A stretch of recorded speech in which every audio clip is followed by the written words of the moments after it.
కూర్చున్నాం.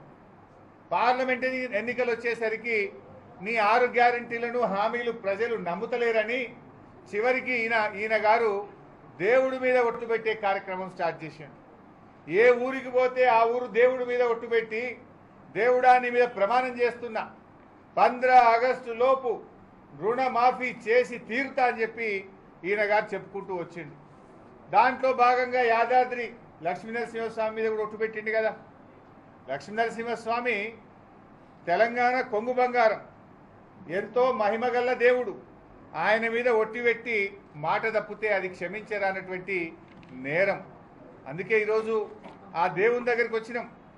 ఆ దేవుడి మీద ప్రమాణం చేసి నువ్వు మాట తప్పినావు. పాలకుడే పాపం చేస్తే, పాలకుడే మాట తప్పితే ప్రజలకు రాష్ట్రానికి అరిష్టం వాటిల్లొద్దని ఈరోజు యాదాద్రి లక్ష్మీనరసింహస్వామిని వేడుకోవడానికి వచ్చినాం. ఈ పాపాత్ముని, ఈ దుర్మార్గుణ్ణి, ఈ దివాలాకోరు ముఖ్యమంత్రిని క్షమించండి. పాపం రేవంత్ రెడ్డి చేస్తే శిక్ష ప్రజలకు పడొద్దని, ఈ తెలంగాణ ప్రజలను చూసి ఈ రేవంత్ రెడ్డిని క్షమించండి, తెలంగాణ ప్రజల్ని దీవించండి అని చెప్పి యాదాద్రి లక్ష్మీనరసింహస్వామిని మేము వేడుకున్నాం. ఆయన పాదాల చెంతకు మేమందరం కూడా రావడం జరిగింది. మీకు తెలుసు మిత్రులారా, ఏం చెప్పిండు ఆ రోజు యాదాద్రి లక్ష్మీనరసింహస్వామి మీద? ఇదే నల్గొండ జిల్లాలో భువనగిరి పర్యటనలో ఆయన గారు ఇక్కడికి వచ్చినప్పుడు ఏమన్నాడు రేవంత్ రెడ్డి గారు? అటున్న సూర్యుడు ఇటు పొడిచినా, ప్రపంచం తలకిందులైనా, ఏది ఏమైనా, ఎవడున్నా ఎవడు పోయినా 15 ఆగస్టు లోపు రుణమాఫీ చేసి తీరుతా అని రేవంత్ రెడ్డి చెప్పలేదా? మరి అయిపోయింది కదా 15 ఆగస్టు. ఆనాడేమో అసెంబ్లీ ఎన్నికల ముందు డిసెంబర్ 9 నాడు చేస్తాను, పార్లమెంట్ ఎన్నికల ముందు 15 ఆగస్టులోగా రుణమాఫీ చేస్తా అని యాదాద్రి లక్ష్మీనరసింహ స్వామి మీద నువ్వు ప్రమాణం చేసింది నిజం కాదా? ఇది మోసం కాదా?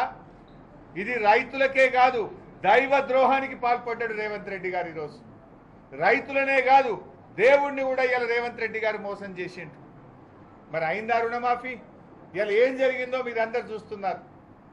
15 ఆగస్టు నాడు ఖమ్మం పోయిండు, రుణమాఫీ అయిపోయింది, హరీష్ రావు వాగుల దుంకు అన్నాడు, రాజీనామా చెయ్యి అన్నాడు. నేను అట్లా మాట్లాడను, నాకు విజ్ఞత ఉంది, నాకు సంస్కారం ఉంది. రేవంత్ రెడ్డి నువ్వు మాట తప్పితే ప్రజలే నీ సంగతి చూసుకుంటారు. ప్రజల పక్షాన పోరాడడం నాకు తెలుసు, మాట మీద నిలబడడం నాకు తెలుసు.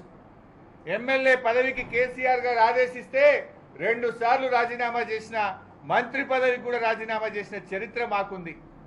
నువ్వు మోసం చేసే చరిత్ర నీది, పార్టీలు మారిన చరిత్ర నీది, కొడంగల్ ఓడిపోతే రాజకీయ సన్యాసం తీసుకుంటా అని మాట తప్పిన చరిత్ర నీది, దేవుడి మీద ప్రమాణం చేసి 15 ఆగస్టు నాడు రుణమాఫీ చేస్తా అని దేవుళ్ళను కూడా మోసం చేసిన చరిత్ర రేవంత్ రెడ్డిది.